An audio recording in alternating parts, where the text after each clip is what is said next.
Chapter 4, Mishnah 3. The tithing of Demai differs in many ways from the tithing of definite tevel.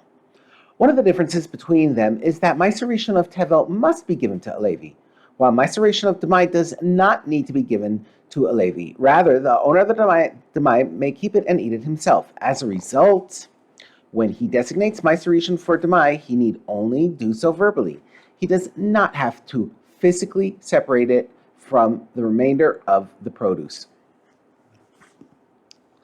One must also designate Meiser Sheni from Demai. However, he need not actually separate it, since he could redeem it for money so that he could take it. However, he need not actually separate it, since he can redeem it for money that he can then take to Jerusalem. Our Mishnah discusses whether one must also designate Meiser Ani, the tithe for the poor, for Demai. Meiser Ani replaces Meiser Sheni on the 3rd and 6th years of the 7-year Shemitah cycle. We now turn to the words of the Mishnah.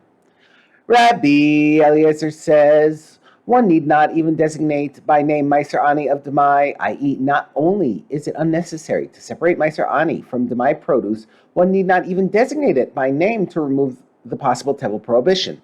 According to Rabbi Eliezer, we can assume that the Ana Aretz designates Meiser Ani, even though he does not designate other tithes. The sages disagree.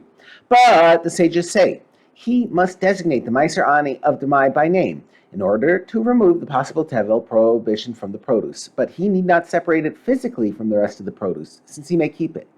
Since there is no loss to him whatsoever, the sages argue that even if Amei Haaretz are not generally suspected of failing to separate Meiser Ani, one should nevertheless designate a portion of his Demai produce as Meiser Ani to remove any possible tevel status.